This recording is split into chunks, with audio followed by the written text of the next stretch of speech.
Hello. Today we are painting daffodils. Now some of them are already dying, as you can see. They didn't last, it's the end of their season, so they're not doing so well at this point. But I drew them, I've been drawing them over the last couple of days and preparing to demonstrate two different ways to approach painting the daffodils. This one, the pencil sketch, has some of the shadows and highlights of the daffodils done in watercolor pencil. And basically watercolor pencil is, it is watercolor. What's in the center of the pencil is watercolor pigment in a medium. Just like when you have the little pots of watercolor in some kind of palettes, it's hardened but as soon as you wet it, it becomes watercolor.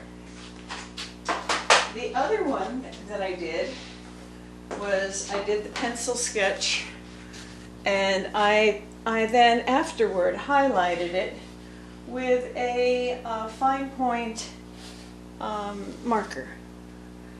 So it's got some highlights of the windowsills and some lines here and there to indicate the flowers with a black fine point marker.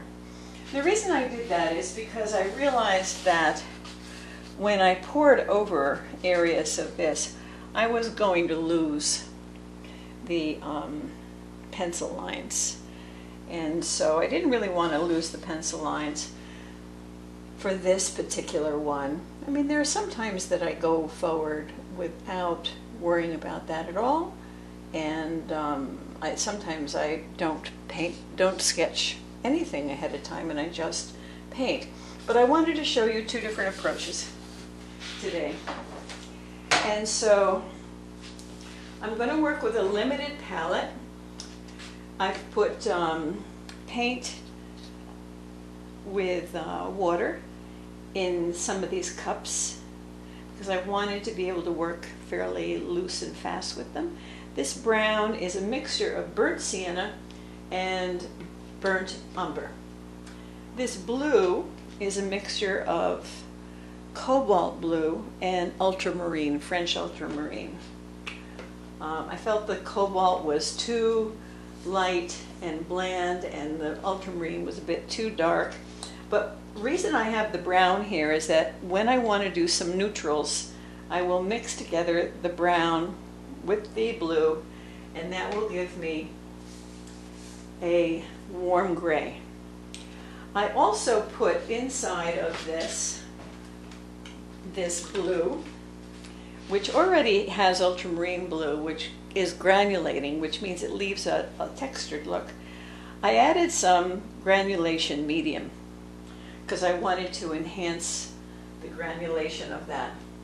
I also added granulation medium to this one, and interesting enough, I hadn't realized that these two are much thicker. So the granulation medium has had some kind of impact on the paint and made it more creamy. But this color here is a mixture of Payne's gray, cobalt blue, and Prussian blue.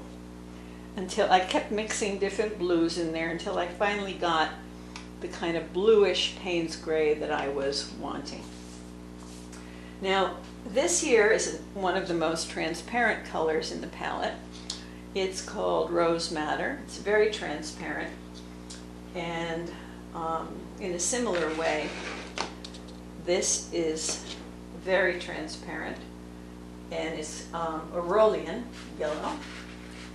And many people just use these two with cobalt blue as their palette because the three colors are very transparent. But I wanted to also have some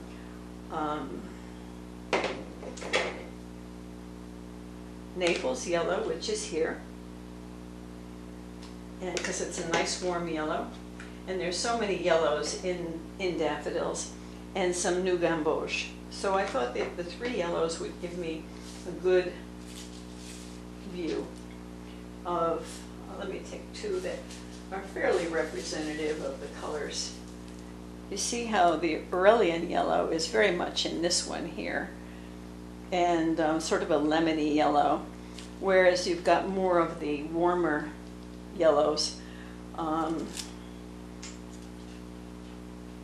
in the other one. I also prefer to just make my daffodils a bit more warm. And then in the center, as you saw, there's this, and some of the daffodils have this center. I had two different colors of the daffodils. One was a white with that center, one was a yellow with that center. That particular center is why I mixed these three orange and red colors. So this one here is Transparent Orange by Schmeck. I think that's how you say it, Schmeck. And this one is one of my favorite colors, Sennelier Orange. It's a French manufacturer, Sennelier. And the rose, and all the other colors are Daniel Smith. So I wanted to show you the colors, and we'll start right away. I thought I would start, I'll just move these to the side because they're very lightweight and they're easy to knock over and make a big mess. I'll move the flowers to the side also because really don't need to be having them right in the front and in the way, so put these colors over to the side so that they don't spill. The nice thing about putting, these are little delicatessen containers that you might get tapioca pudding or something at the market from, or some potato salad. And the nice thing is there's a space. Sorry.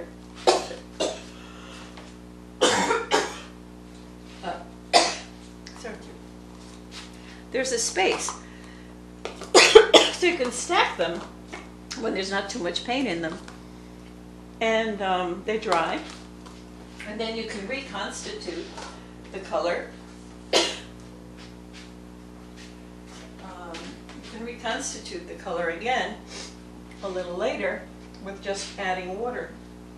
So I like them a lot. I use them quite often, and so these are all different colors, and they're just they're just stacked, and the nice thing about them is that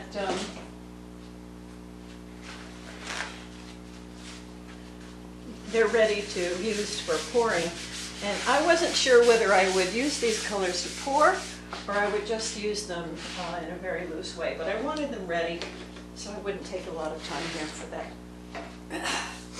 So, the first thing I want to do in this one, because now that I have this ink on here, I don't need to worry about losing my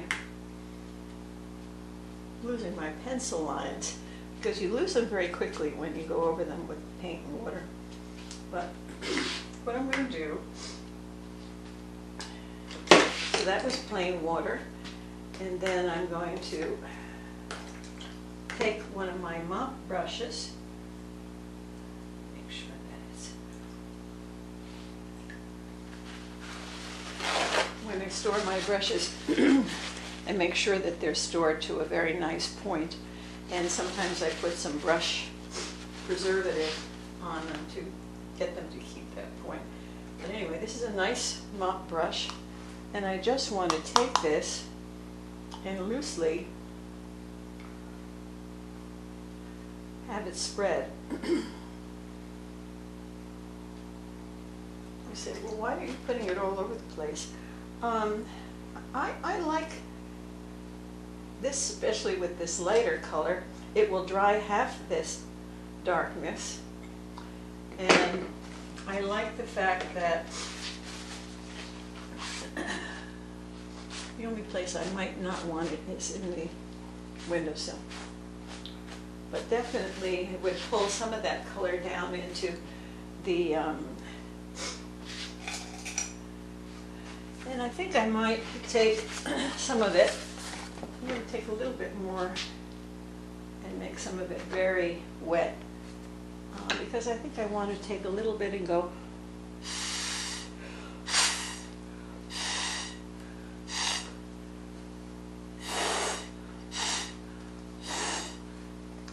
and just blow it a little bit. Okay? I'm going to do that again. This time I'm going to take some of this Naples yellow over here.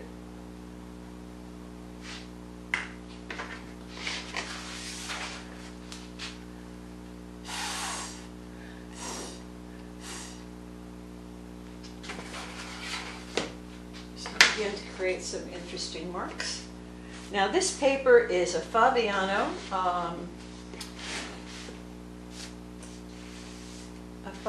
knot, but 300 pounds. It's a very heavy paper that I have on a roll, and I've cut both pieces out of the same paper. And I'm going to take some of this over here, this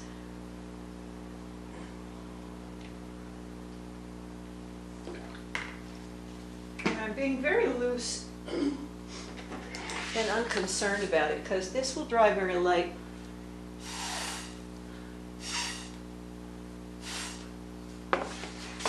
And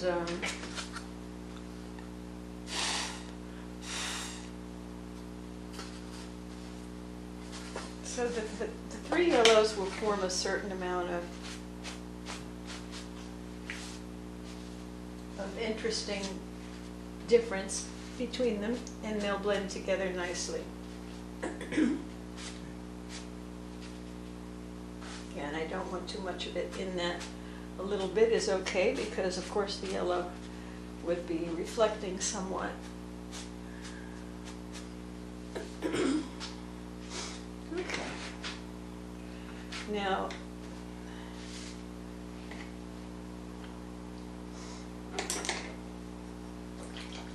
I'm going to take that a little smaller, the same mop rather. Oops, I don't. It's hold, you know, some of these mops, they really hold the color, especially when they're sable like this one.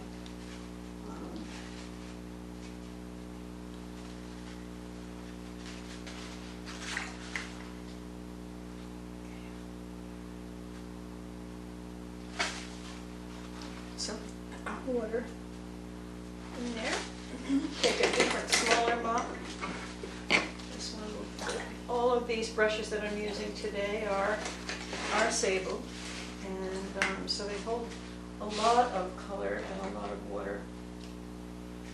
So what I'm going to do now, I put water up here.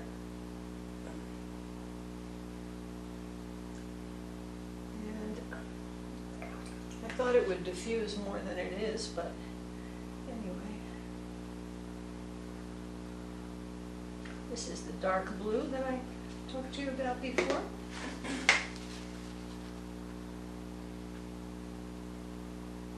And when I put the granulating fluid in there, with a clean brush and move some color there.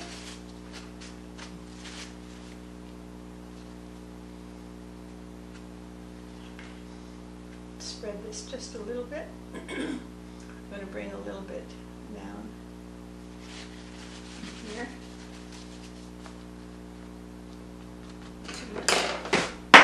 Oh my goodness. Yeah, the problem is they do fall. This is a house that's almost 300 years old, and all the floors are uneven and things, it's very hard to get things to stay put. They always are going to one or the other slopes in the floors. I'm going to put a little more blue in here, a little more blue this, I'm going to try to make this a little less intense. It's very intense. I just want to drop it in because it's glass. It's to indicate glass there. And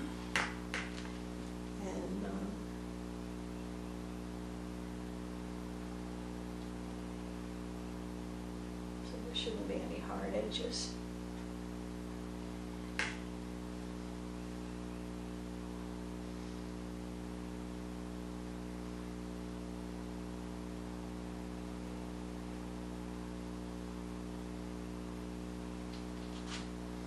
And I'm liking that there's a little blending of the feeling of the yellow, as if there's reflection on the glass from the daffodils, and also perhaps some flowers in the background that we're not seeing.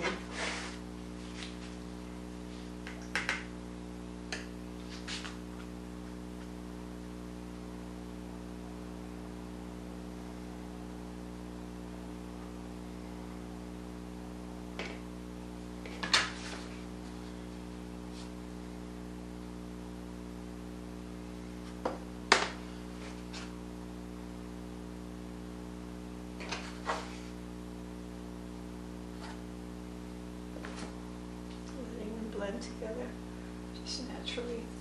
And you just take a damp paper towel and take out some of that color on the windowsill.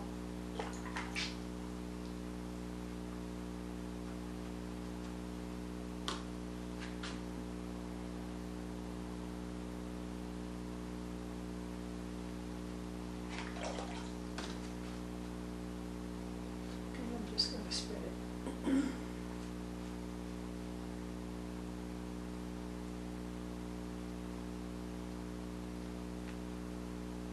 I really do want it to be uneven, and I'm trying to allow the color, since this has ultramarine blue in it, and it also has granulating media in it. I'm hoping that it will create a bit of granulation, and I am seeing it happening in some of the places, which is nice. It's kind of pigment drops out and creates a textured look. So I deliberately used the ultramarine blue so that it would do that.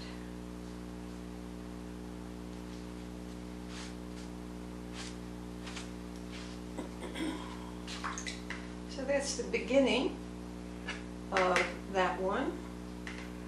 I'm going to take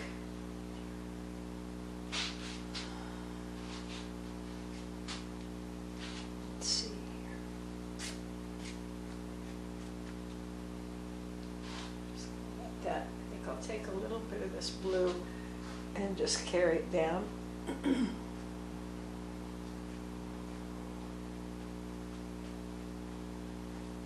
And of course, it begins to also echo the green when you combine the blue on the yellow. It will sort of echo the green that's going to be in the grasses. And I think I'll just take some of that now and begin to blend that into the jar.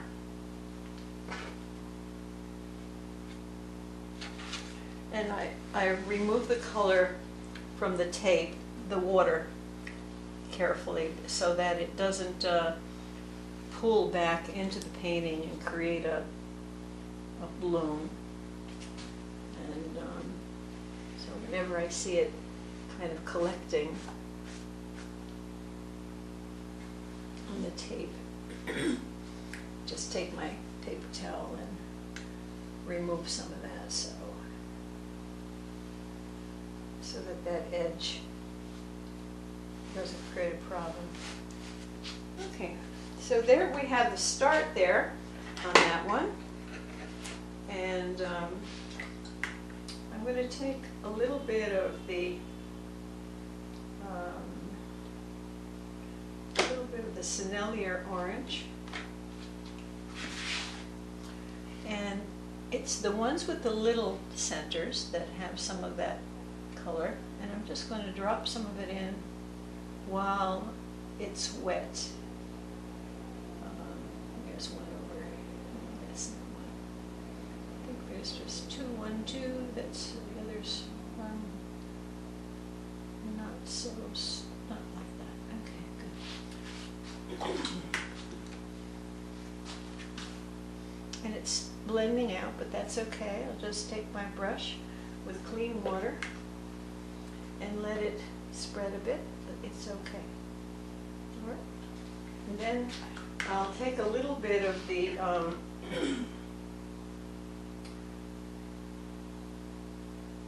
New Gamboge and paint a little bit of darker color in the centers of some of these flowers where they actually do have a little more darker color in their center.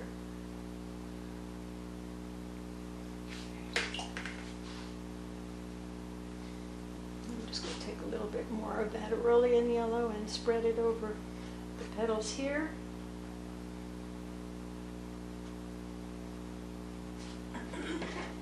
And one of the things I want to do is lighten up some of these petals, and it's done by just taking a wet flat brush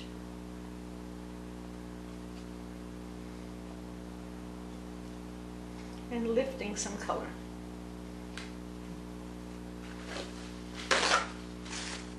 So lifting is a common technique.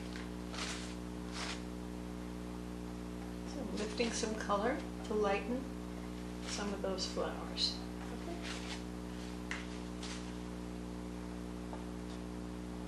I'll lift a little color in here too.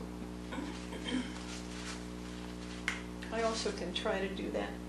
I prefer to do it with my brush, but I can do it a little bit with a paper and wet the area with a brush and also dab. Okay.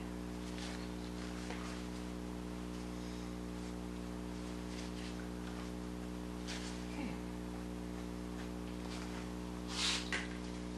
So that's a good start for now. It's a little too wet for me to continue right now to do anything on that one, so I'll take that one and put it aside and take the other one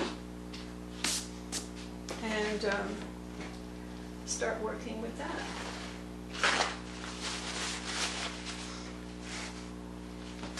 Just check the camera to make sure that it's in the it's in there. I know we can't see too much, but because it's very light. But once I start to put some color on it, then it'll perk right up. So we've got some watercolor.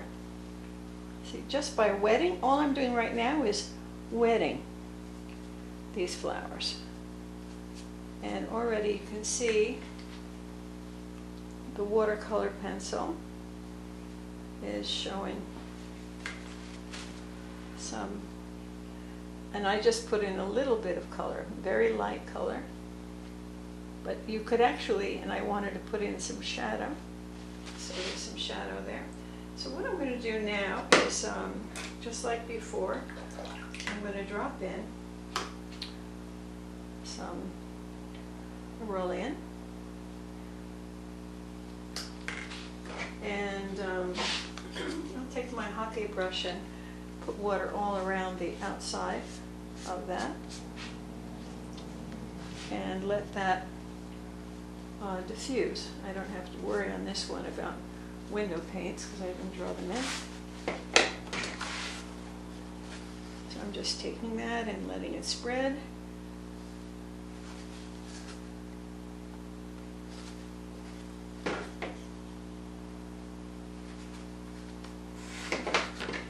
Take a little bit of the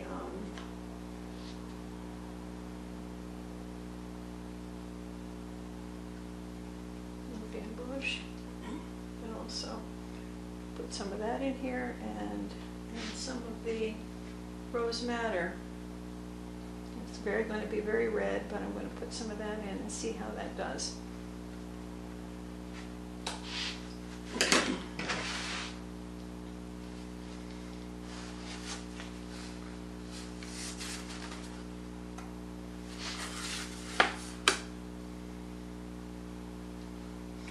You can see where the centers. Hi everybody, I'm going to show you how I'm going to work on detailing some of these flowers so that they begin to pop. So I have a photograph on my computer from the vases before the flowers all died, and it didn't take them long because they were on their last leg after the cold spell and the rain that we had. So what I'll do is show you some of the flowers in both of the paintings, and hopefully this will be somewhat successful.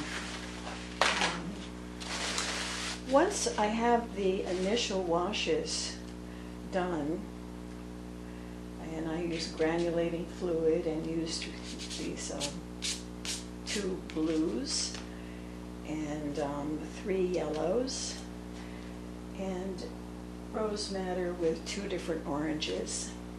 So now the next step is to move to smaller brushes, and I'm going to add a couple of blues that are a little bit brighter. One is manganese blue, which is a really bright blue, one of my favorite colors. And the other one is a Primatech color, which means it's made out of ground stone. It's made out of ground crystal. And this one is Sleeping Beauty turquoise, made out of that particular stone. So those are these 2 colors here. And then in my shadow, I'm going to also add, I really am squeezing this one out to the end, manganese violet, by a color by Schmidt, and that is this violet here. So we have the manganese blue, manganese violet, and the Sleeping Beauty turquoise. For the greens, I'm going to actually add, normally I wouldn't use separate greens, but I would just mix my blue and yellow. But I like using the Primatech colors, which are the crystal-based colors, because I think, as a healer, I think the crystals add an energy to the painting. So this one here is Amazonite, made out of the Amazonite stone. And the other one is Serpentine, which is made from that stone. So I'll just add those in addition to the fact that I can make green out of my blues. And I'm going to be moving to a smaller brush, and maybe even smaller than that, and just showing you how at the next stage we go from, in glazing, we go from larger brushes and large round mops and large flat brushes. We go to a different kind of color and a smaller brush. And so what I'm going to do, instead of just adding a gray into the shadow areas, I like the idea of adding a very contrasting, vivid blue. I can always drop some gray into that, but what is, now the photo that I'm looking at is just to remember where the veins are and where some of the specific flower shapes are, because the pencil sketch has been pretty much lost by all the painting over it. And I try not to do my pencil sketches so that they are distracting in the final painting. So that's kind of interesting, isn't it? That's the manganese blue. And I remember that I had mixed this cobalt blue and ultramarine blue together, and I used that here. What I'm going to do in the deepest part of that is take a little bit of that and just drop it into this while it's still wet. Okay? So that shows the, and I use a little bit of water to pull some of this shadow down so it's not too strong.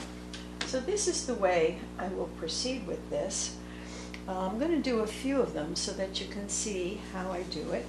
Now over here, you can see that there's more light this way and more shadow and deeper color this way. So I'm going to show you how, when I move into the more shadow areas, how I handle that. Now I'm working again with the manganese blue.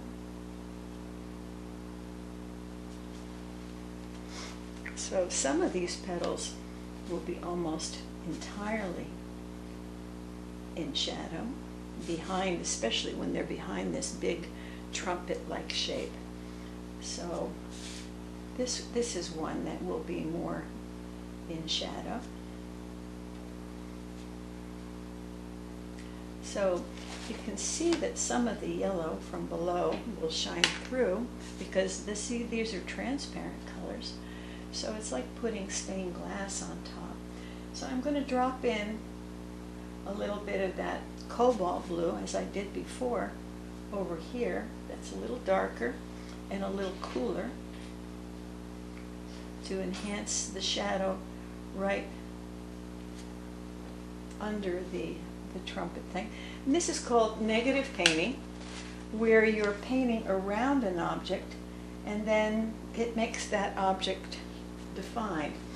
What I'm going to do here is take some of this manganese violet, and in the coolest part of this shadow, instead of adding the cobalt and ultramarine mixture, and I'm going to add a little bit over here too to define this trumpet. I'm going to just drop in some of that. I'm going to drop it in down here where it's behind this other petal. And then with my brush, I wetted it and I took out the excess water with my paper towel. And so now with just a clean, damp brush, I blend it. So you see how that's done? I don't want to cover all of the flower, but I'm just going to take a very watery mixture and deepen this a little bit with the manganese violet here. And that's just because it is in shadow and I just want a little bit of that color there. Meanwhile, because I want to transition the petals and they're in harmony with each other, I'll take a little bit over here. Now none of this is really pre-thought. Once you know your paints, and that's a big part of painting, is getting to know your paints and how they behave, which ones are transparent, which ones granulate. So now I'm going to go up to this next petal, and again I'm going to add some of this. And again, part of this petal is behind that trumpet shape in the center, but not as much in shadow as the other. So I'm bringing in a little bit of the cobalt and ultramarine mixture and a little bit of the manganese blue mixture, and I'm just dropping it in once again. Okay?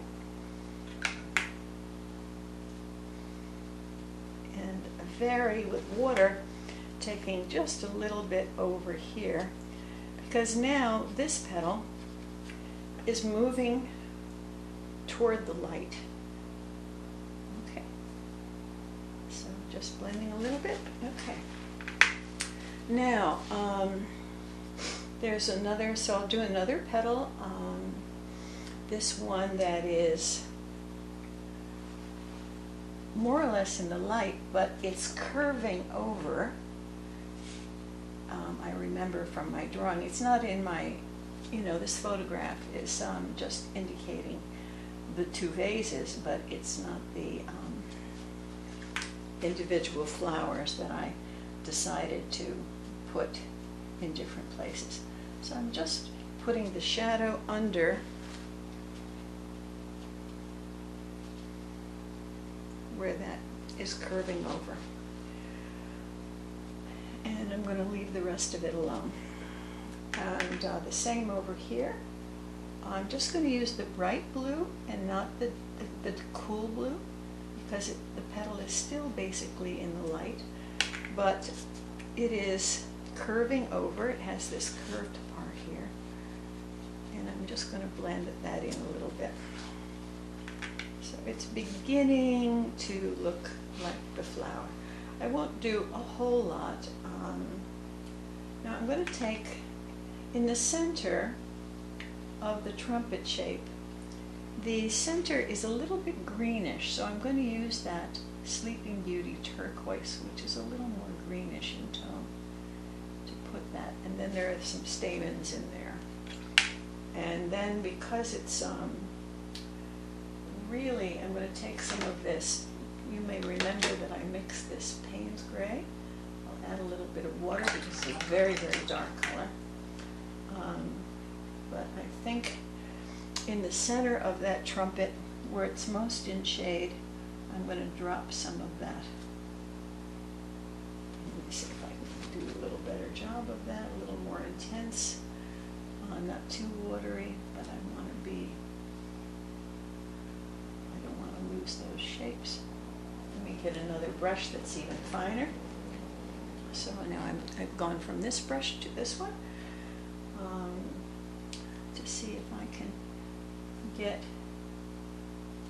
drop in some of this Payne's Gray mixed with ultramarine blue and Prussian blue to get it the shade that I wanted. I'm going to do negative painting around the stamens. Okay? And on the bottom side, where the thing is in shadow, there's sort of like, just to indicate that this is round in shape. And the top part indicates some, don't want it quite, I'm going to lift with some water because it's a little more shadowy than I want. I want that to be a little brighter, so I'm taking a fairly damp brush that's clean now with water and just having that a little bit to indicate that there's a roundish shape. I'm going to do a little more because this daffodils I find are even harder to do than roses and other flowers because they've got this unusual shape, and if you don't get it right, it looks really funny. It doesn't look real. The flower doesn't look real. Okay. Now, you remember that yesterday, well, before this painting, while painting was really dry, I mentioned that we can take the brown and the blue and mix it together, and that will give us a very warm gray. So I'm just mixing those two right now because I'm wanting to have a warm gray that will help me to define a little better the, I'm going to use this brush here. markings of this trumpet shape, because what happens here is this thing, it's a little too dark, okay. This thing has these crevices. So I want to indicate that some of those crevices, not all of them, but just some of them, so that you get a sense that this flower has this wrinkly kind of composition.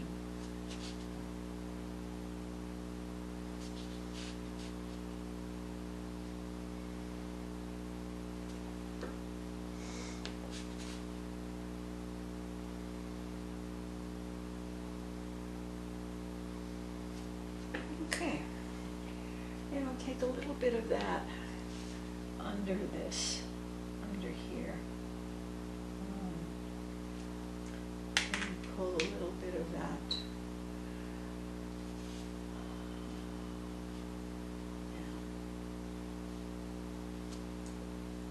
And then again, this is the kind of warm neutral made out of the dark blue mixed with the brown. And the brown is a mixture of burnt sienna and burnt umber. And the blue is a mixture of, or the Payne's gray is, no, I'm mixing it with the blue. The blue is a mixture of cobalt and ultramarine blue. And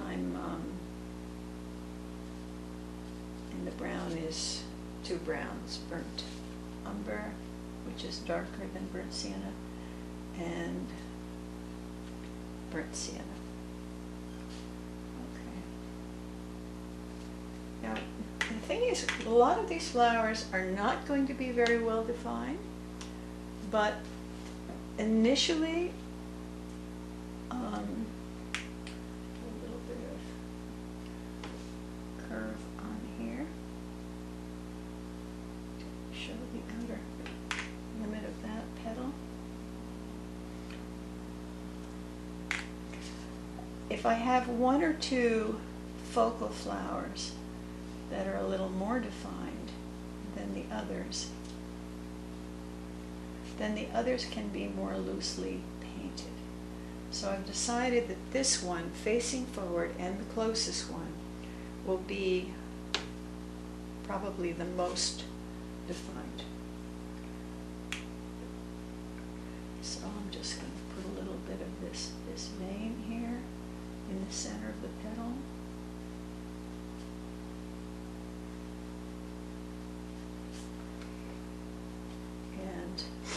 Even in these, there's a vein in the center of the petal that creates a little bit of a shadow. So I'm going to indicate that. It's already indicated over here. Do a little bit more. Okay. And I won't worry about whether the colors at this point match the reality, because I can always glaze over, and the main thing right now that I'm focusing on is the value contrast with a little bit of the colors that can pop and make this interesting. But you can always tone down colors later if I find that these are a little too vibrant. So right now I like the fact that they're vibrant. And when the viewer looks at this, what they primarily will be looking at is the value differences. That means the differences between the light and the dark. And I'm going to just put in a little more negative painting around the trumpet in the center.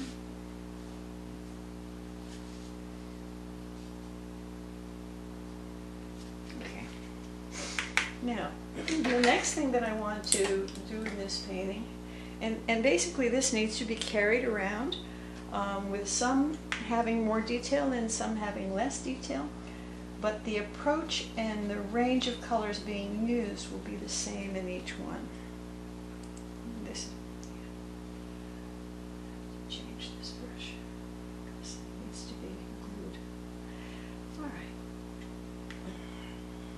the next thing I wanted to do is take some blue and create some, this is the cobalt blue mixture that we had yesterday.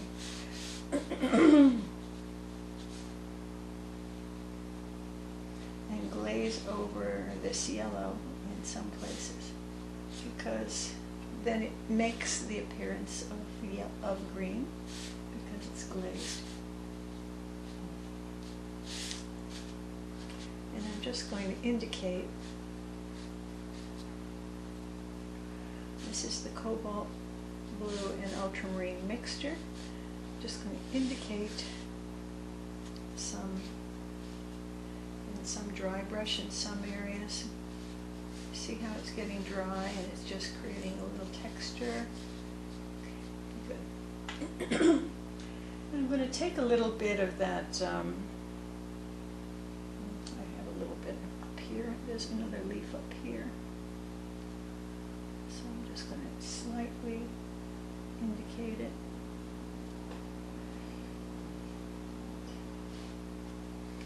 Okay. And then let me get a different brush because this one is needs to be glued. It's coming apart a little bit. It does happen sometimes that when they spend too much time getting wet, they need to be re-glued. So I'm going to take a little tiny bit of that Amazonite Genuine, the crystal-based paint, and just put a little bit of that in there, just because I like it and I like the color. And I'm dropping it into the already wet paint.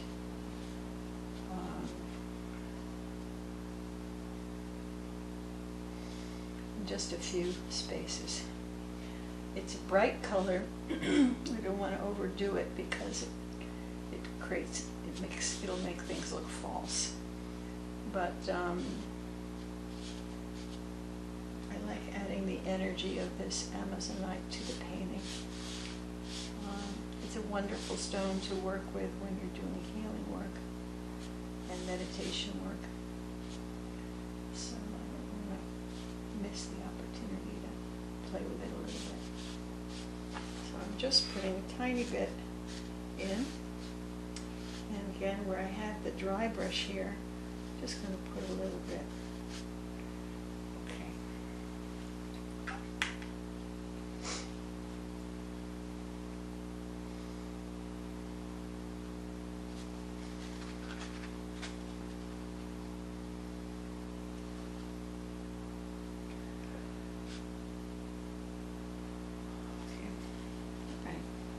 So that's the beginning of that.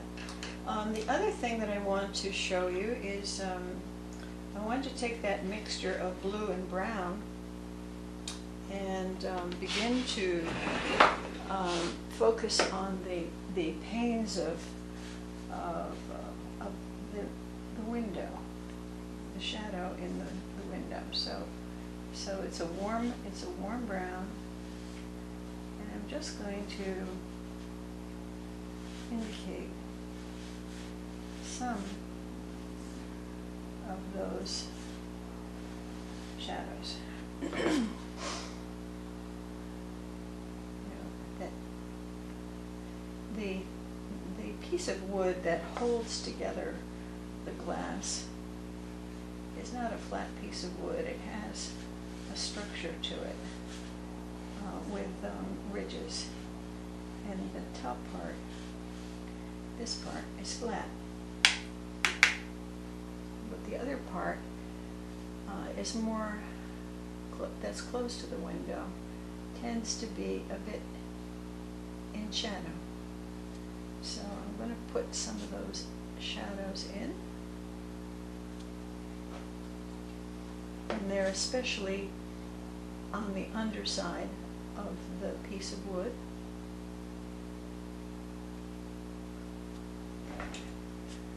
And that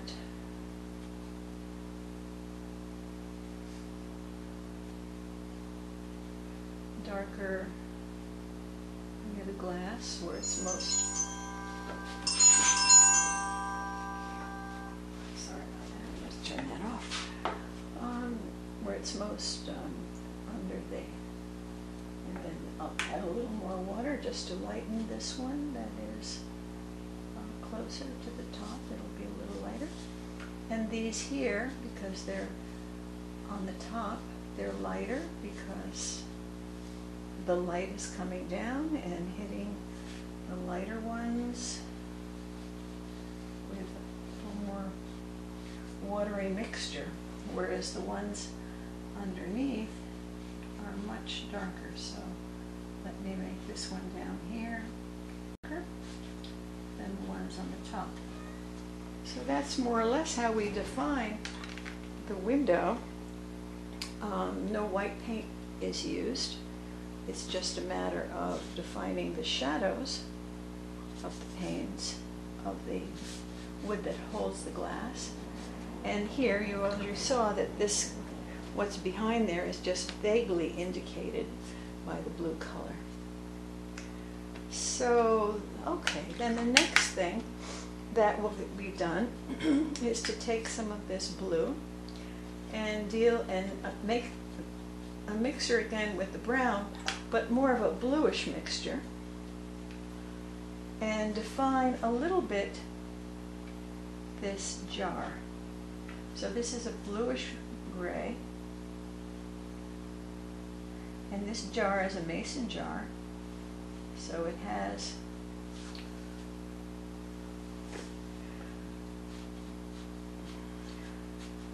threads for the cap to be used to preserve sauces and things like that. I love my mason jars. I actually drink my tea and coffee out of a mason jar because they're really, the glass is thick and strong, and it's made to be heated to high temperatures in order to do canning. So I love to, and they're nice and tall. So I use a straight one, the straight one, not the curved one like this, but I use the straight ones to make my tea and coffee. So this I'm putting darker over here because it's on the shadow side. I just want to indicate the threading, okay? Just like to indicate the thread. And then actually on the top, this thing on the top is dark inside the jar, right next to the top of the jar, but it reflects the light above. So I just put on the inside, there's a shadow, but on the jar itself, it's light. Now,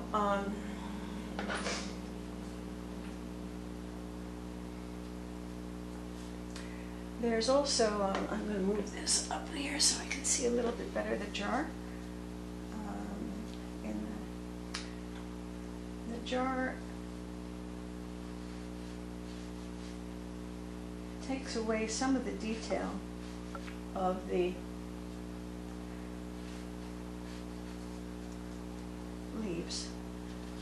So they're just indicated below, and as the jar is in the light, it's more light, but as it curves around away from the light, you see a bit of the shape of the jar. And then as the jar goes more away on this side, it will be darker. So I'm going to make that more blue and more dark. I'll actually take some of that Payne's gray mixture and be a little bit more bold here.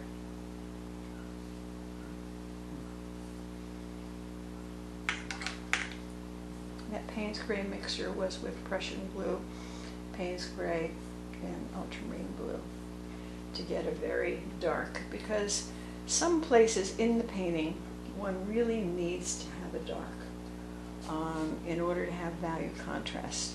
The whole success, look at the difference now, the whole success of a painting is based on composition and value contrast, not color.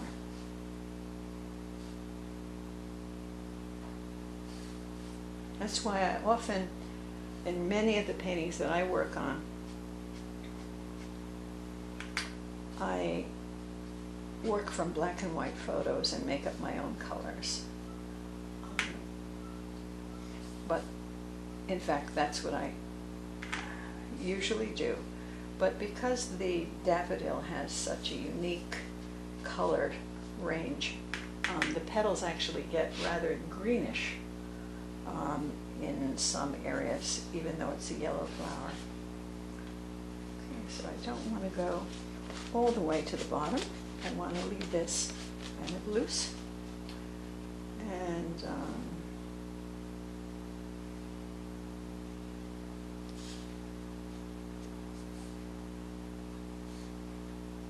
I'm indicating just a little bit the word mason in there. Okay, and then I'm going to put a little bit of definition around the outside of that. So that's how I would approach the glass. So what I need to do, and I won't bore you with the details, is continue this process all around the painting. Basically, the process is one of creating shadows to define things, okay? And a little bit of negative painting around the petals to define them. So I'll do a little bit on the greens, not so much to define the greens, but those are done to define the petals in front of the greens, okay? So pull it in like that. Do a little bit more over here. Again, a little bit of negative painting around that petal, and suddenly that petal becomes a little bit stronger. And I'm going to take a little bit of the Payne's Gray and make that a little bit stronger here. And then I'll put some water on. And it does, I'm not trying to match the green, I'm taking the Payne's Gray mixed with the blue to basically define the petal by negative painting. Okay? So my desire in doing these tutorials is not to create a perfect painting, because it'd be easier for me to try to do that more quietly on my own. But my desire is to show some techniques and the process and the choice of paints, the choice of brushes, the choice of paper, the approach to the value contrast. Okay, so here, there's a big petal here, so I'm just going to put a little value contrast here under that flower by doing negative painting on the leaf, and suddenly that flower becomes a little more defined, so I won't use as much color to define those petals as I did over here, because actually the negative painting, oh, there's another leaf here, I'll do that. So there's another leaf here. I'll use the negative painting around the petal by painting a leaf. So I didn't have to put leaves in here, but putting a few leaves is an opportunity to create negative painting that is a little darker than the bright yellow flowers. Okay. I think you can see how that works here. I'll show you the same thing over here. There's this leaf, and my desire is to paint it so that it makes that petal right above pop. Okay? But I don't want the whole leaf to be dark, so I'll just blend it down, but I want it darker where it's in shadow behind the petal. And then see, the petal pops out. So this is the way the painting process on this is going to continue. It's going to take some time. As you can see, I'll finish the same technique as here. We'll finish to make those windows pop a little bit, and okay. So that's it for this one, and now I'll show you how I'm going to approach in a similar way the other one, a little differently, because the other one has a very different range of colors. I mean, it has the same colors, but they were used in a different way. So I will approach the background and the colors of the leaves in the jar will all be approached a bit differently than here,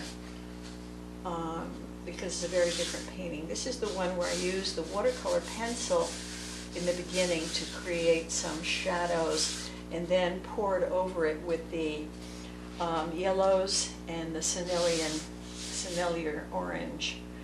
And I probably will define a bit the table here. I will later define a bit the table here too. Okay, so that's where we are.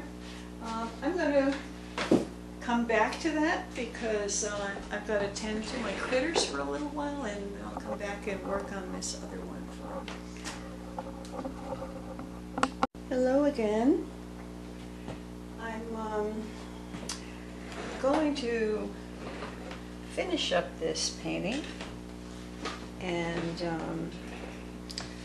you might remember that put in some depth in the panes of glass, not adding any white paint at all yet on this painting, probably might not any white paint.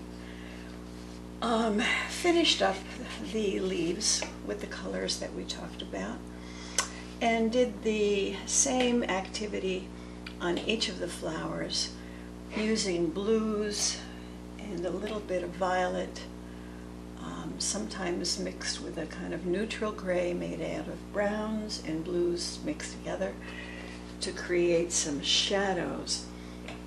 So the colors of the flowers have pretty much stayed the same from when we were working yesterday.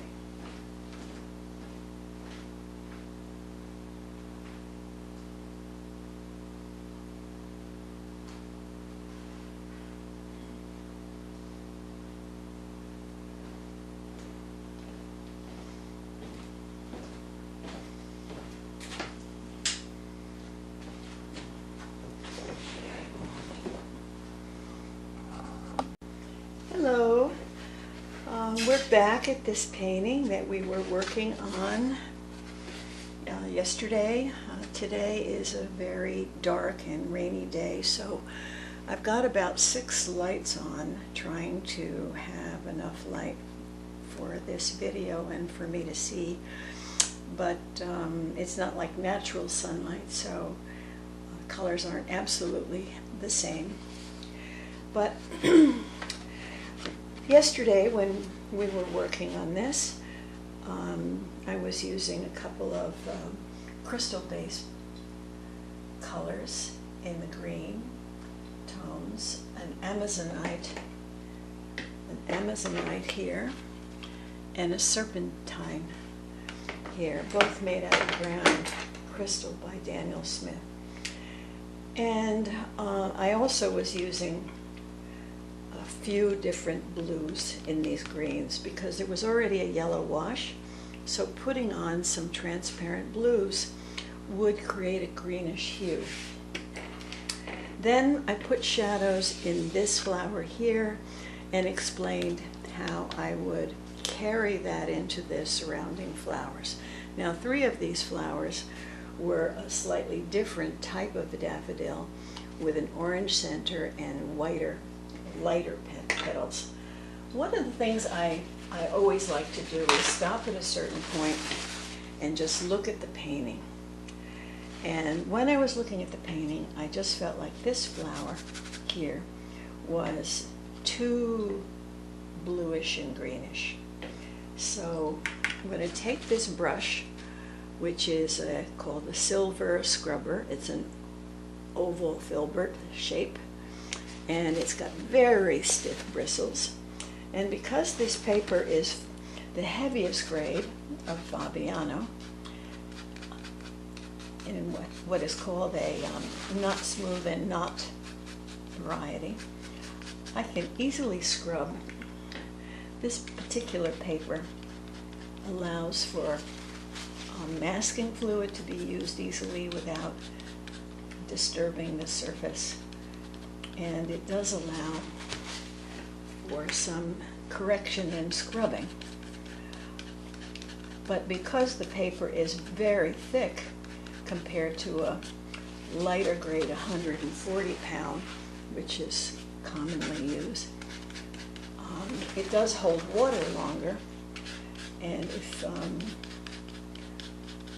sometimes you have to plan for that so that you don't have there. I wanted to just scrub out with this brush a little bit of this color because I felt that that was a little too, that the hue or the tone, the color hue was a little too blue and green. I'm also going to do a little bit in this one because these 2 flowers are key to the whole structure of the painting.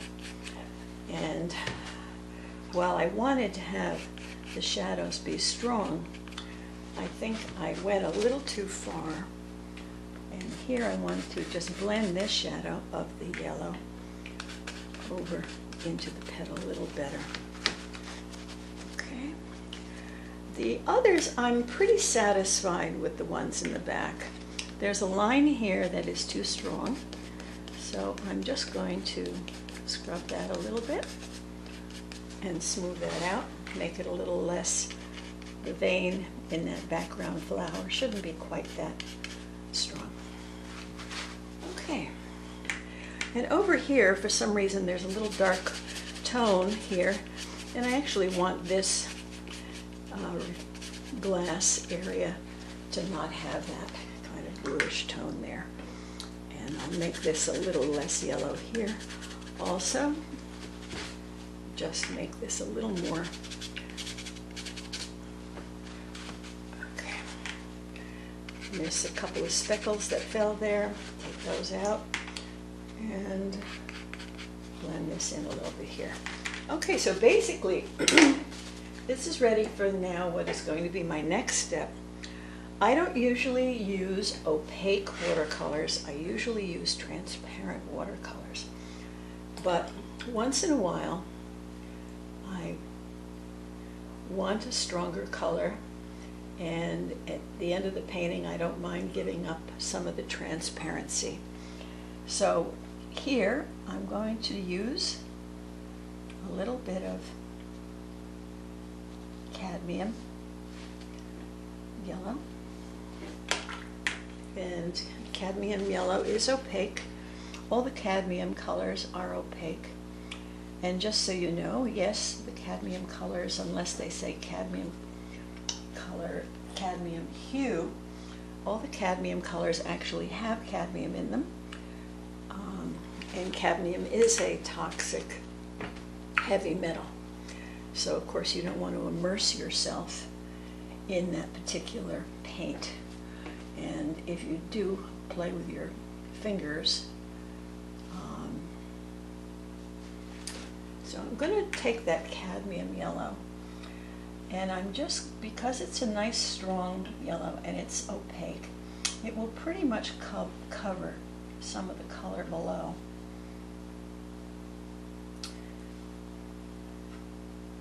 And whereas if I added a Rollian or a transparent yellow, those bluish shadows below would still show through the transparent yellows. So I just want to make this final step of these flowers that are larger than these few here that are smaller, and more traditional view of daffodils. I want to make them a little bit stronger in that color that they have, which is a sort of, well, it's very much identical to this cadmium yellow. Now the one that I am using by Winsor Newton is a normal plain cadmium yellow. So it is not it does have cadmium in it. So what I'm going to do is I'm going to keep some shadow area, but I want more yellow in these flowers right here. So I'm just painting them on, covering the areas, and then I'll blend that in. And then for the most part, I think this painting will be done. And then I'll show you the next one. I'm going to take a little bit of white. I have a little bit of white here. And I'm going to take a little bit of white and mix it with that cadmium yellow. And where the petal is turning here, I'm going to create a little bit of a lighter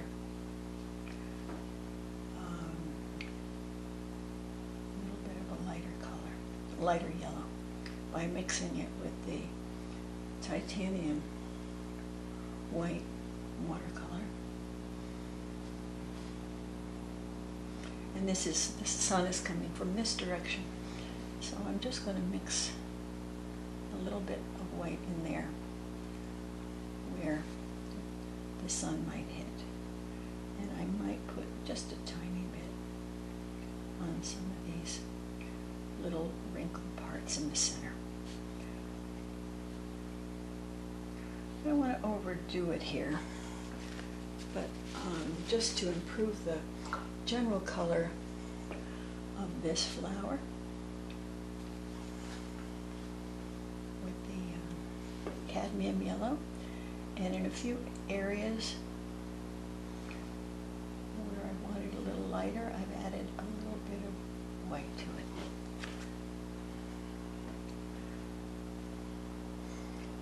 Actually, daffodils are pretty hard to paint from my point of view. It's much easier from my perspective to paint a rose or a poppy than a daffodil. And that's because, to me, a daffodil almost doesn't look real. It looks like it's a sculpture. And the flowers, to me, that are hardest to paint are the ones that are kind of sculpted, like orchids, because they don't look quite, they look kind of plastic. They don't look quite real. And whereas a rose and poppies, they're very floppy, and to me, they're easier to paint than these very structured flowers like daffodils and orchids. I think that I'm pretty well set. I'm putting a little bit of white here, mixed with yellow, to get a little bit of highlights. I don't often add white to a painting, but when I do it at the very end. Yeah, and I'm using this brush today that fell apart yesterday. I glued it back together, so it's working pretty nicely. I like this brush. It's Sable Round by Winsor Newton. size 7. Now let's see. Let me see if I want to add any more white in some of these flowers that have a lighter tone. I might do that. Just a touch. A bit of white mixed with yellow, making this, as you can see, it's like a very light creamy white. I'm going to add just a touch of that in a few places where the light might be hitting. I mean, ideally I would have let the light of the paper show through, but sometimes when you make a wash at the beginning, which I like to do because it gives it a nice, something uneven in the paper there. Gives a nice feel later when the wash covers the paper so nicely in a pour. But at the same time, then pulling out some white highlights, you lose that.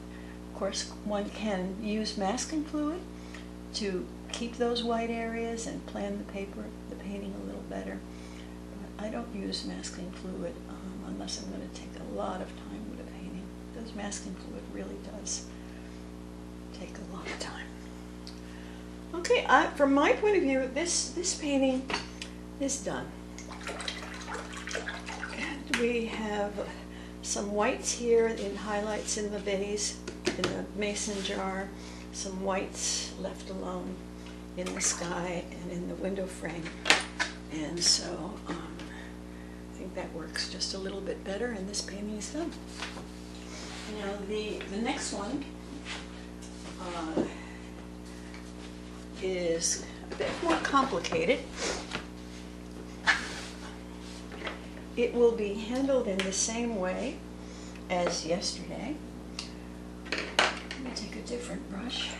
And I'm going to basically define the flowers, which right now just had a little bit of shading from watercolor pencil, and they had the 2 pours of yellow and Sennelier orange. And you can see a little bit of the colored pencil that was on the original sketch to define the flowers. Because I didn't use any, in the previous one I used some ink to define the flowers, so that I sketched a little bit in a fine point marker, if you remember. And I'm going to start to do some negative painting. This is with that Serpentine, which is a crystal-based paint by Daniel Smith. And I'm just going to do a little bit of negative painting of a couple of these leaves.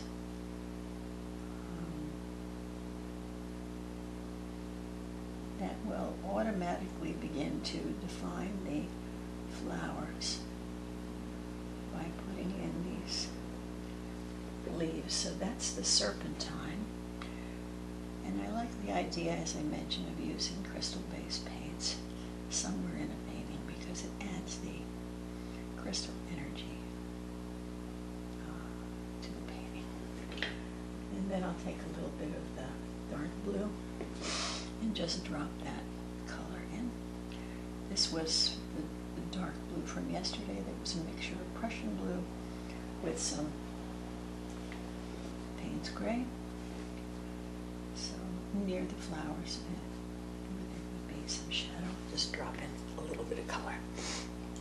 So we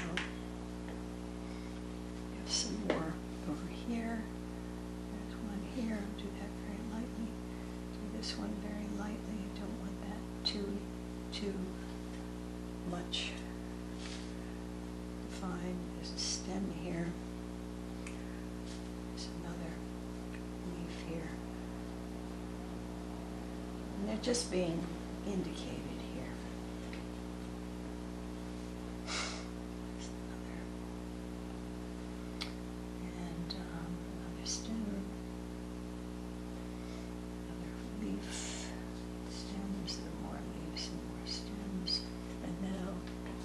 all crowded together down here. They're more loosely defined.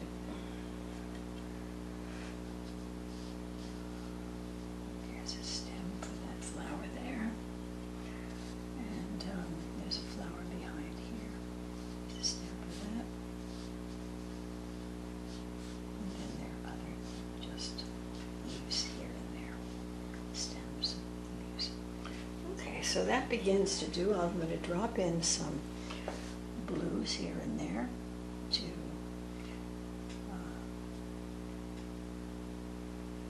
create some diversity in these stems and shadows.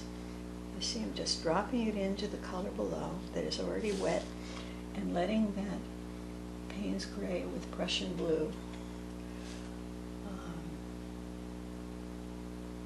just mix. Not too much. Okay. And then I'm going to take, there's a little bit of the Amazonite, sort of a very bluish green, and creating another little bit of color deviation by just dropping some of that color in here and there. See? And this is, rather than blending my colors on the palette, it's with watercolor, and when you're using transparent colors, it's so nice to let them just blend on the paper. Okay.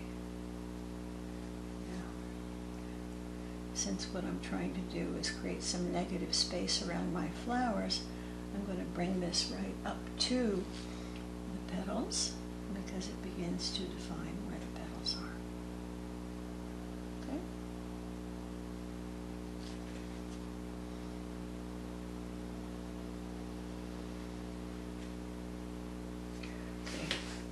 Then as this goes down into the vase, it always gets altered by the reflection of the glass. I'll use a little bit of to cover up that thread on the mason jar completely, because there should be a reflection there in the glass.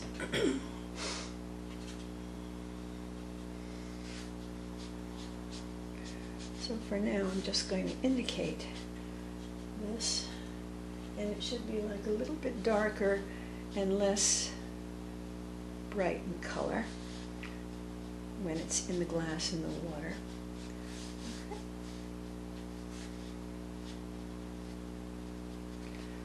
And then as it gets down, take a little bit of this Payne's gray that I made yesterday. It's dried a bit. I'll put some on my palette here.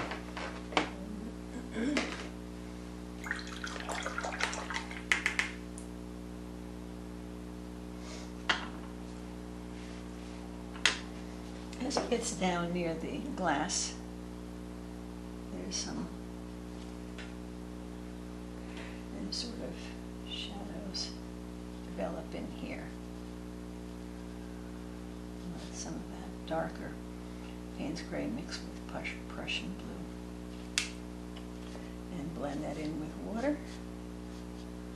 Okay. And then take the solid color again, do a bit more of that. And this is just my approach. It's not like a rule that this is the way you have to do it. And in different paintings, I'll actually do different things.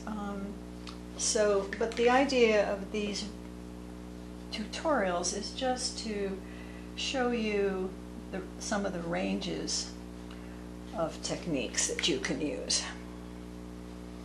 I tend to be a bit more loose than some painters who have a very precise approach to painting flowers. I try to not be too precise. I like to have the viewer, so I'm taking a little bit of darker color, creating some darker lines here and there while the paint is all still wet. but nothing too precise, because the last thing you want to do is to outline your stems, you know, to make everything kind of rigid and too defined. A little bit of blue. That's the Amazonite bluish green right there. Take it up to that petal. And then there's some of this serpentine behind. There. Let's see, a little more deviation. It's getting a little too wet. A little more lines here and there. These are what I call marks.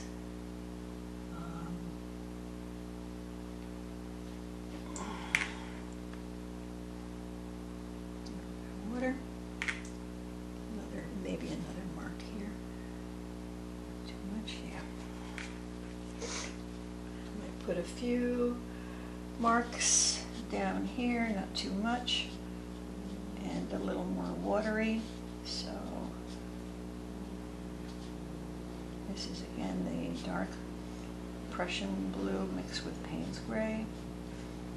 And you can begin to see it shouldn't be too defined. It's in the behind the glass and it's in the water, so it just needs to be indicated that it's going on there.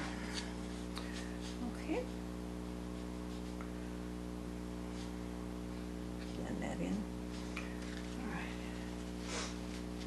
And I'll put a little bit more in here between the threads, because I want the threads to have a reflection of the light and have some white in them.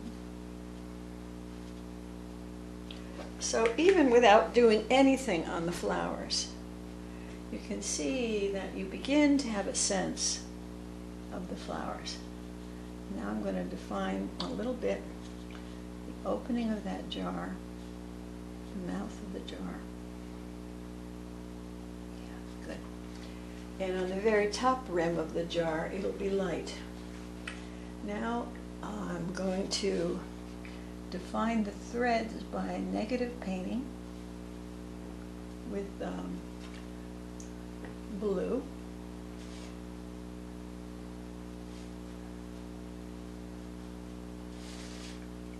Around the threads, okay? Just like we did yesterday, some negative painting around the threads of the jar.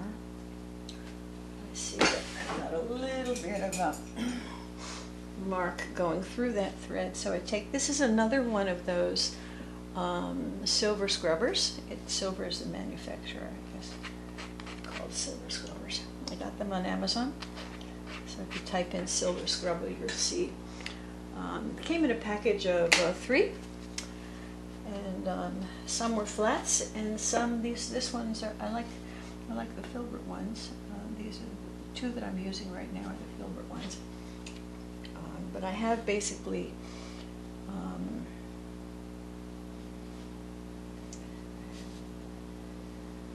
8 different scrubbers, different sizes, different shapes, that allow me to scrub in different ways. Okay. Probably shouldn't have that be very strong there, just lightly indicated rather than strong, because that's in the light. Okay, but on the other side, I will make this much stronger. Okay, on the shadow side, just as we did yesterday, because I think that worked for me. In reality, on my vase, it's not as strong as this, but I need to have value contrast in the painting, and I have to find a way to put it in somewhere. So over here, see, this is what we call the value contrast, and automatically I'm dropping in that Payne's gray mixed with Prussian blue into this wet paint, and automatically the painting starts to pop. Yeah. You see what I mean? Everything in the painting, the priority is the value contrast. I think most painters would agree with that. So I'm putting in a little bit more here and there.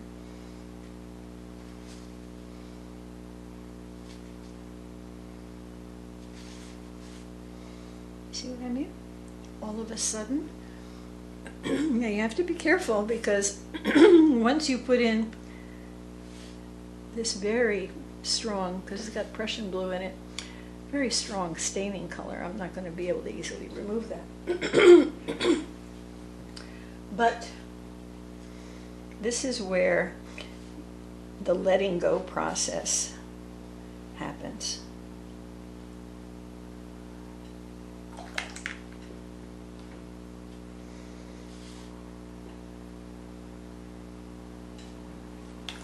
That's a bit too much. I'll take my wet brush and lighten that up a little bit. It's too much. And I just put some water on it and dabbed. Okay.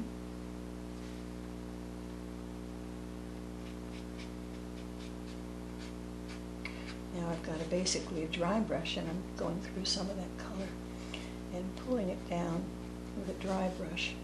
And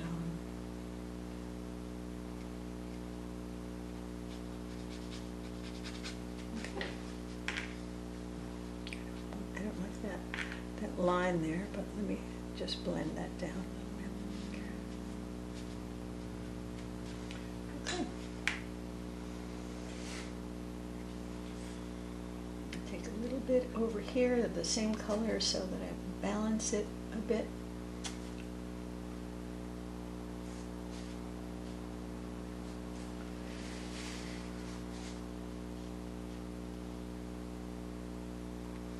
I know I said I wasn't going to put a line over here, but I am going to try to put a soft line here to balance the shape.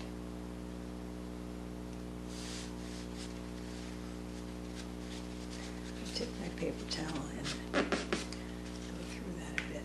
This is just, I might have to scrub that a bit. I think I've just made the shape the wrong shape.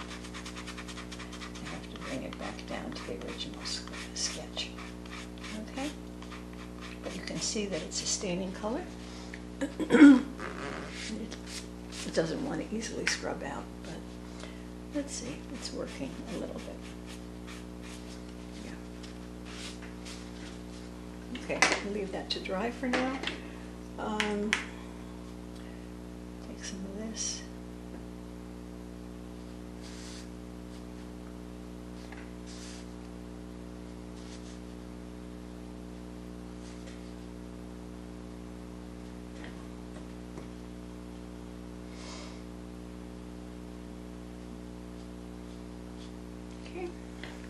So the idea is just to indicate these are techniques, and this process of painting in the way that I do it is called glazing.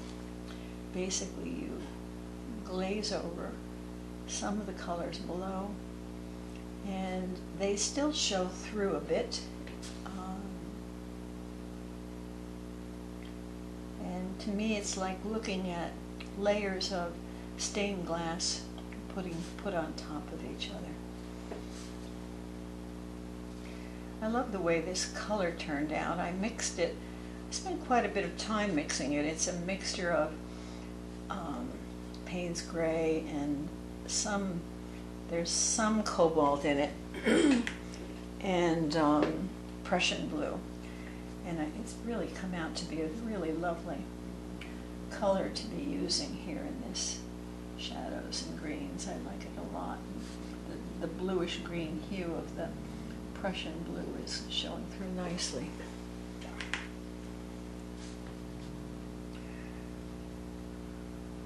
I don't often mix colors ahead of time unless I'm thinking that I want something different from what's available in my tubes. But most of the time my colors are mixed by dropping them into the colors already on the paper. But in the case of these two colors, you may recall I mixed this blue, which was a mixture of ultramarine blue with cobalt blue. to get it darker because the cobalt wasn't dark enough for me. And then I mix this one with some ultramarine, some Prussian blue, and Payne's gray to make that darker, shadowy color. Okay, so then the next thing to be done on this painting is to define the shadows. And you may remember that yesterday I said we could make a neutral by mixing the brown with the blue. So in this case, I'm taking this brown, which is a mixture of burnt umber and burnt sienna, and I'm mixing it with that Payne's gray mixture that I already have. And you can see it's making like a warm grayish neutral color. And normally in watercolor we make a mixture like that rather than using black to be the shadow color. So I think that's a reasonable shadow color for me to use. And let me just show you, I'm going to use a small brush to start. and a fair amount of water. And just like we did yesterday, I'm going to pull that color. I'm just going to leave the wash below and not add any more yellow because I want it to be light, but I need to define the petals by the shadows of the petals, and they have a vein, you see? So I used that warm mixture of the two browns with the Payne's, in this case with the Payne's gray, and the two blues, and it's creating a nice rich neutral or gray type of color that I can use to make a shadow around that central trumpet kind of shape, and leave the rest of the petal alone because there's enough light yellow in the petal from the wash that was done yesterday that at this point I don't need to add any more yellow. I might later, in the same way that I just did with the previous painting, bring in some of that cadmium yellow or bring in some other yellows to further define this flower. But at this point, I'm just defining it by some shadows on not too much color. And to make it just a little brighter, I'm taking some of this manganese blue that we used yesterday and dropping it into, and it just makes that shadow color pop a little bit because it is very muted and neutral, and I like it to have a little more pop, a little more color pop. Okay, I think that's a reasonable start on a petal. Let me do, I'm going to do one more to start for you, and I'll take that same set of neutrals. There's a vein there, and there would be a shadow on this side of the trumpet. I'm calling it a trumpet. I'm sure it has a proper name, so I don't know what it is. But the trumpet has some stamens and things in it that hold the pollen, and the trumpet kind of protects those pollen areas.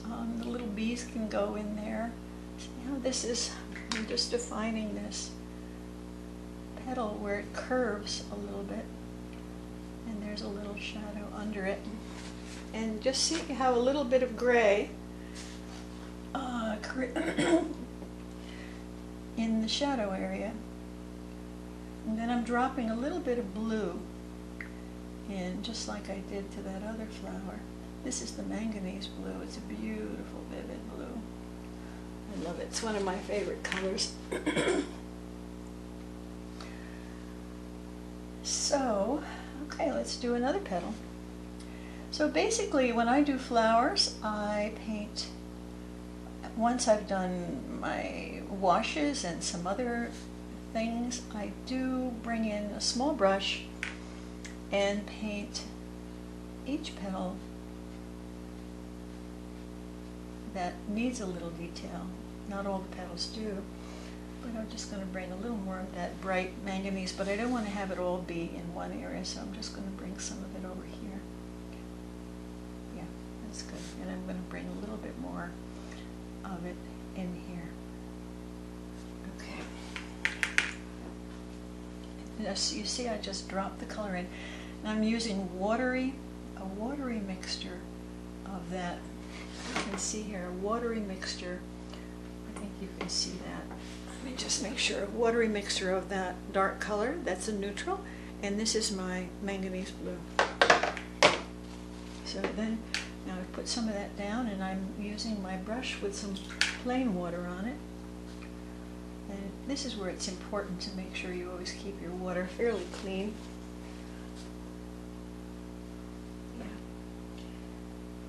I don't know if I'll drop a little blue, yeah, maybe right in there, just a little touch of blue to kind of make it a little more interesting and help that petal turn a little bit. I might drop a little bit of that over here where the petal comes to a point. Again, I might put just a touch on the vein there. There.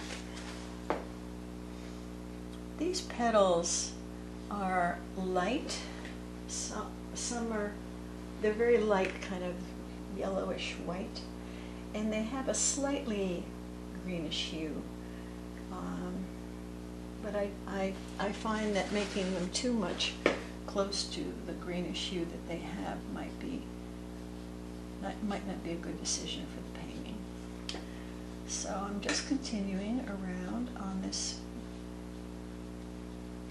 through some of the shadows, and I'm working from memory here, because one of the nice things when you spend a lot of time drawing something and looking at it, the flowers are all dead right now. They're still over there, but they're all withered.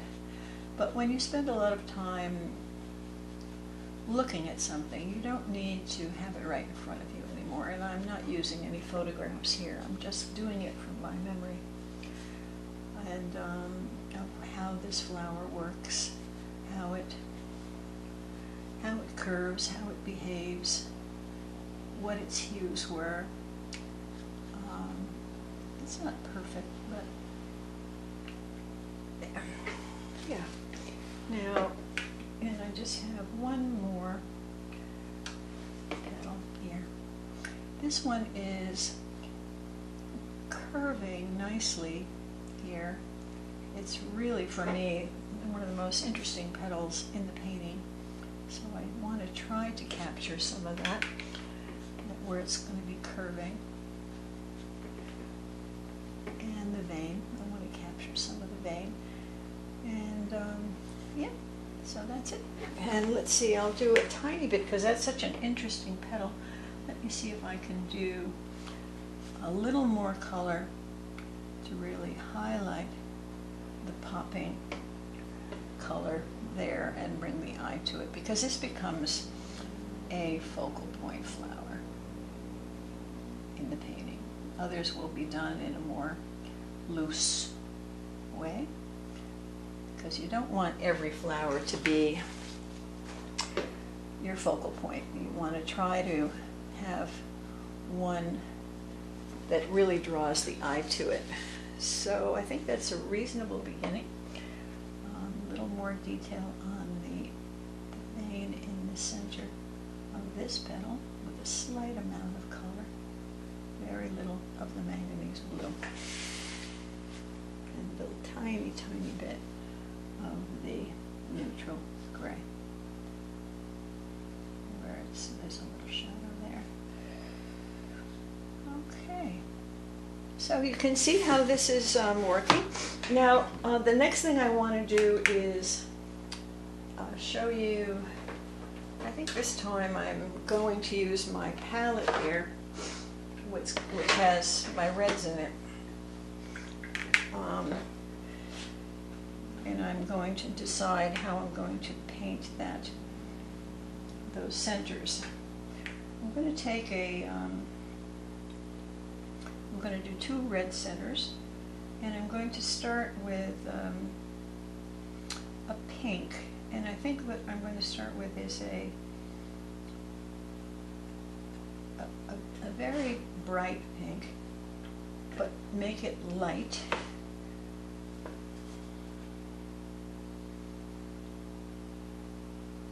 It's a very transparent light pink. It's called Opera Rose. And I'm just going to put some of that all around in this flower. And then I'm going to drop in some other colors to these. Okay, so that's the light Opera Rose. I'm leaving some areas just uncolored that had the original pencil on them. Now I'm going to take a little bit of, let's see, what color will I use?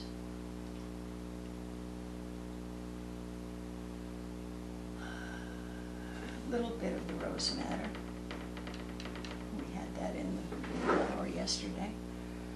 And drop in some little darker color with the rose madder.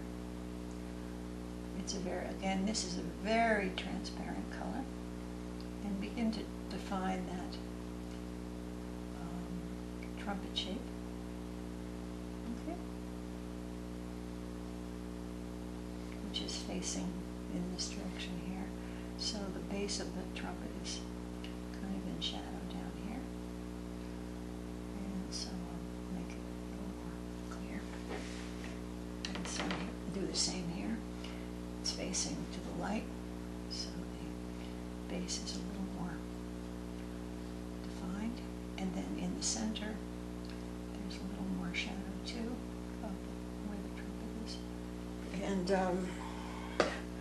define a little bit better the curly shapes of the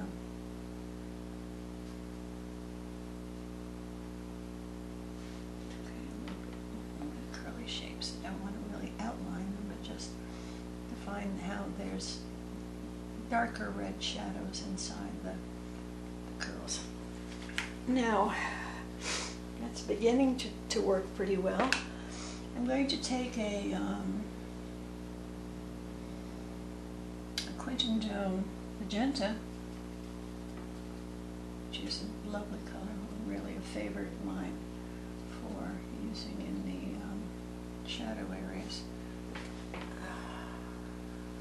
Here, there. I'm just going to drop a little bit of that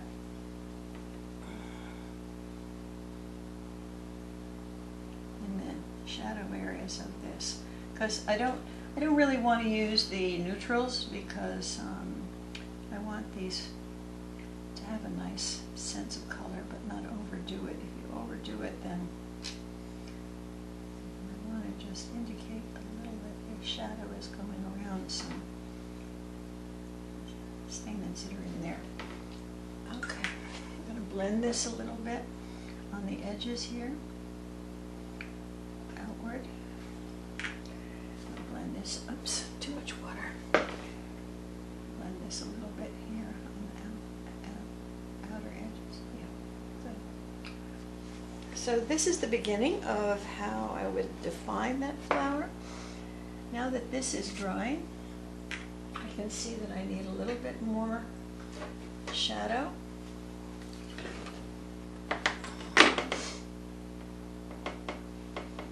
I'm going to layer a little bit more.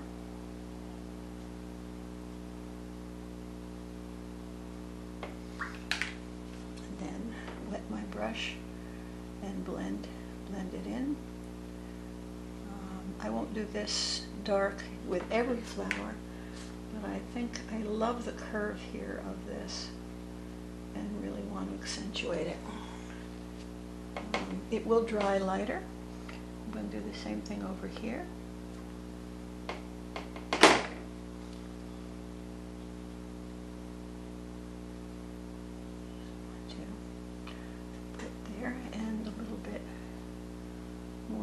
here at the base of this on the shadow side.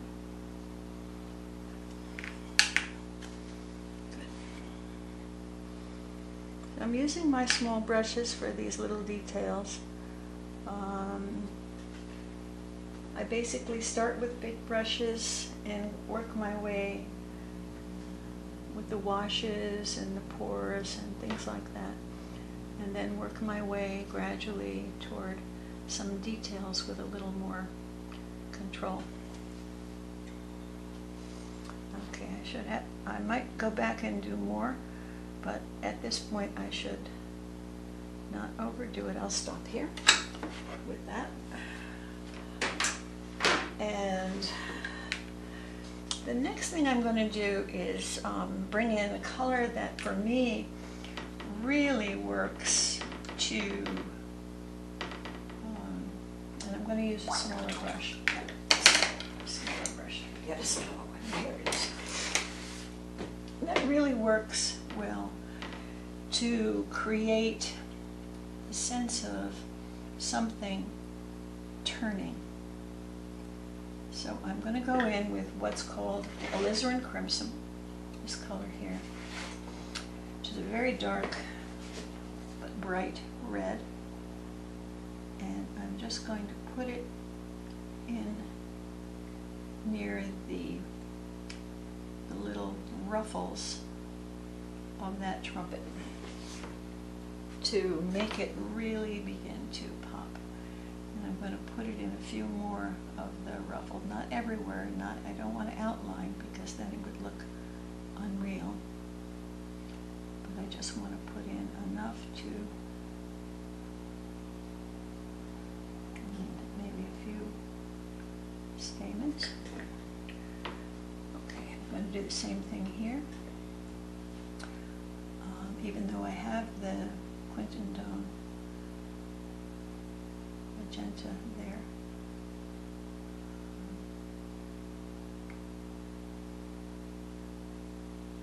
Which is a semi-violet red. This Alizarin Crimson right over it will intensify the effect of that shadow. And then I'm going to take some of these curls that are not as evident and define them, these little ruffles. Just define some of them, not all of them. I don't want to outline them ever. Okay, and bring a few thin lines so that there's a hint of the ruffles. The other thing is there's a little more wrinkles. I'm going to go back into the rose madder. Nice transparent color. I want a few indications of the fact that there's wrinkles in this. There are wrinkles in this. That's not flat. Okay, so that's the idea. I think stepping back, that central area on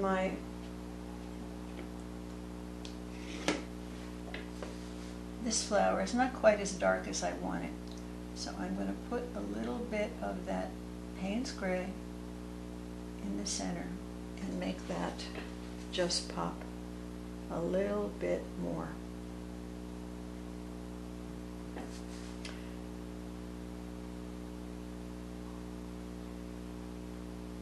Okay. All right, so this is the way I'm going to approach the flowers, and I'll work on this, and then I'll have to think about how to handle the background. But we'll be back at this tomorrow. Thanks for. I Hi everybody. Last night while the light was quite poor, I kept looking at this and wondering how I was going to keep this wash, which I really love. It was the Aeolian yellow, and then I used this Sennelier orange over the top of it, and there was some rose madder that I used over in the corner here a bit. And I thought about it and I thought, what's really missing here is I need some kind of value contrast here in the bottom to balance the light on the top. But I didn't really want to put a table in or some kind of structure. And I wanted to preserve this completely, so I wanted to gradually transition to that. So I'm just going to show you on a separate piece of paper how I did that. And it was done through a lot of layering. So I took first some of my rose madder, and this paper is a different kind of paper, so it doesn't hold the paint in the same way.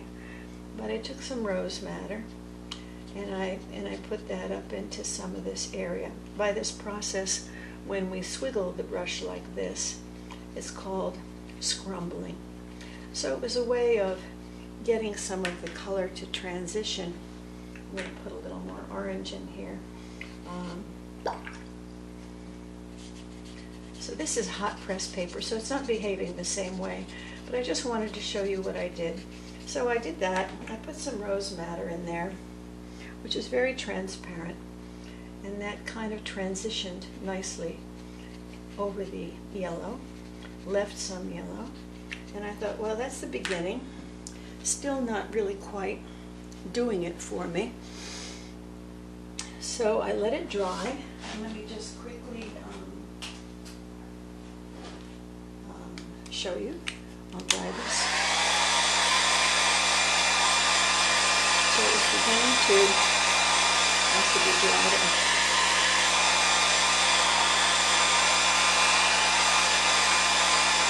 And I did this over several hours at night.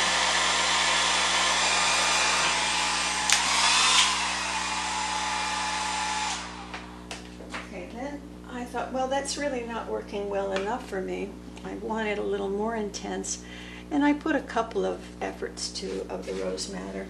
But then I decided, well, let me take some of this nice Quintandone magenta and put some of that over it. So I did that.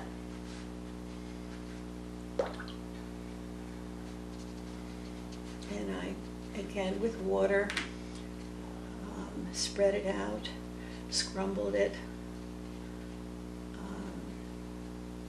Also took some of the color and splattered it.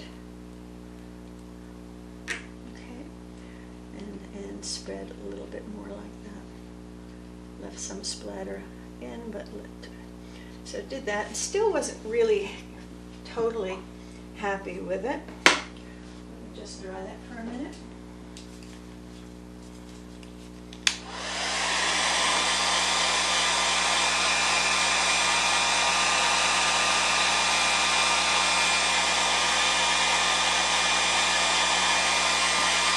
I usually leave my paints to dry naturally so that the hairdryer doesn't spread the paint around. And I thought, well, you know, it's not quite as vivid as I would like. So then I took one of my favorite colors, which is the Alizarin Crimson, and I glazed over again in some areas with that. Again, leaving, you know, because these colors are transparent, some of the underlying colors show through, and scrumbled over here and there with that. Also took a little bit of that and splattered too, spreading some of that splatter around, but not all of it. So building up, letting it dry again.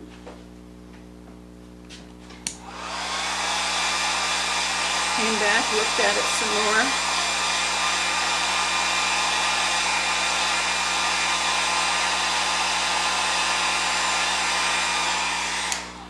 And then basically, still not completely satisfied, took some of the Payne's Gray and Prussian Blue mixture, so that near the jar and near the edge of the jar, put some of that in.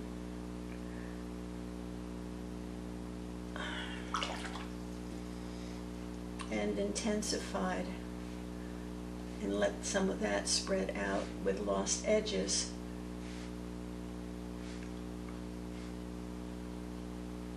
And built some of that into the bottom of the painting where I wanted the bottom to be darker. So you have here, and then bring a little more Alizarin Crimson in. I can even go back and bring in a little more of the rose madder if I want in certain areas. So basically, with what's called scrumbling, when you do the brush this way, just kind of, just kind of spreading it around in this way. And then as I moved up into that beautiful wash, so that is how, over several hours of playing around, I eventually got a background here that I'm satisfied with. So the next step, and then I also brought some of that red into the spaces between the leaves and let that help me to do what's called negative painting around some of those petals. So I brought some color into to define the petals with the darker color at the bottom here, whereas these petals on the top will just softly diffuse into the wash above. But there's been some definition here. I see I've got a little bit of a run into the one leaf. It looks a little funny, so I'll just show you. I take my scrub brush, and it's a layer on top of that leaf that created a little watery flow in, made a mark that I don't really like. So very, very gently. There. Okay, remove a couple of specks over here I don't want. There. Okay, so that is how the background was done. It looks different on the hot press paper than on the cold pressed paper, which has texture. This is called a knot, not rough but not smooth, so it's in between. And this is very, very smooth. So you can see how the paint behaves differently, but you can see the dark here, and I wanted to put the dark really here in this space. It helps to define the whole vase and to indicate also, I brought the dark up a little higher here to indicate that the darkness is more or less here, and we're moving into the light. So I'm going to continue this process here that I've started with the other flowers, and then I'll come back for the finishing touches. Okay, so I've got a tiny bit of the Sennelier going into that, which is that orange, the Sennelier orange. I'm just blending it a bit more. I don't, I've liked that background part of the painting quite a bit, so I've been careful not to do too much with it. But it just seemed to me that lightening this up a little bit with this special brush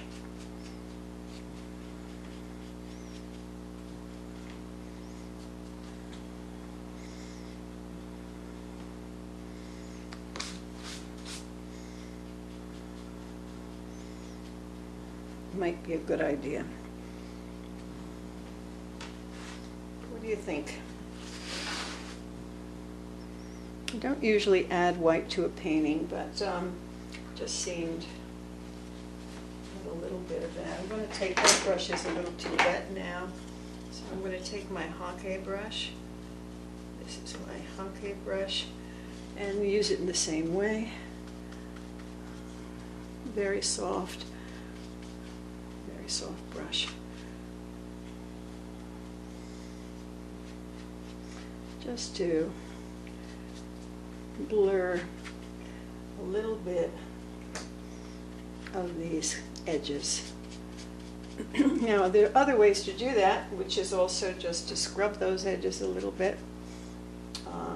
One way to do it is not to make them so strong in the first place.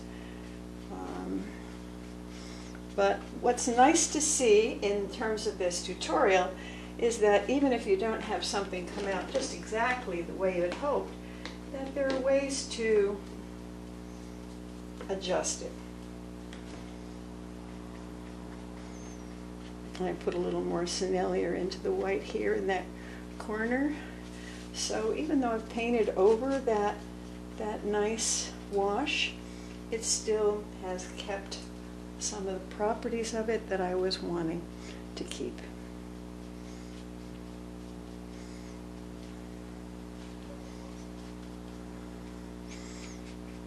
I'm going to lighten this little bit here, this stem, blur it a little bit. It's just a little too prominent over there, and this one too.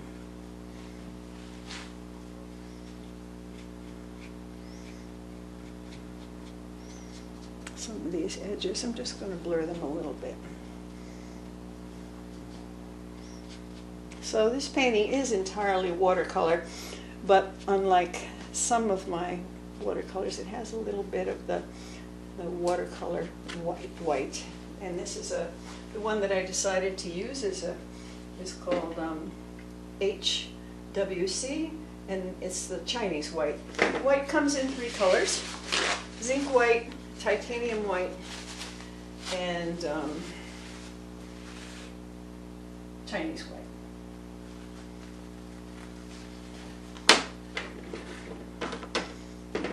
Okay. So I'll just take a little bit of yellow and drop that in there in some of the petals. My dog is barking because I have her puppies outside, and for the first time, and so she's feeling very protective about them and wants to bark at everything.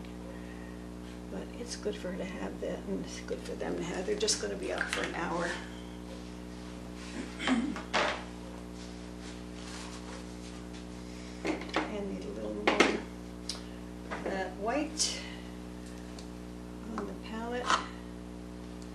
I'm using my very ancient 40-year-old palette from when I was in college, and did oil paintings, but sometimes I like to work on it.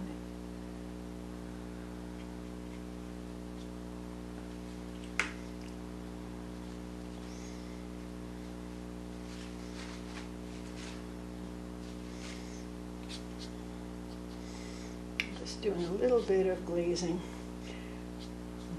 over some of these stems to make them a little less prominent.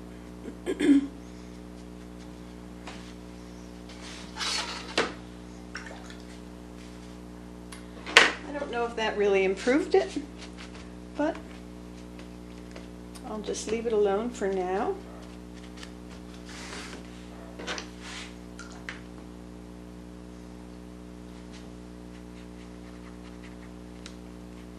And let it dry. That is pretty much a done painting, pretty close to being done. After it's completely dry, I like those softer edges. I hope you like them too. Let's make it a little closer.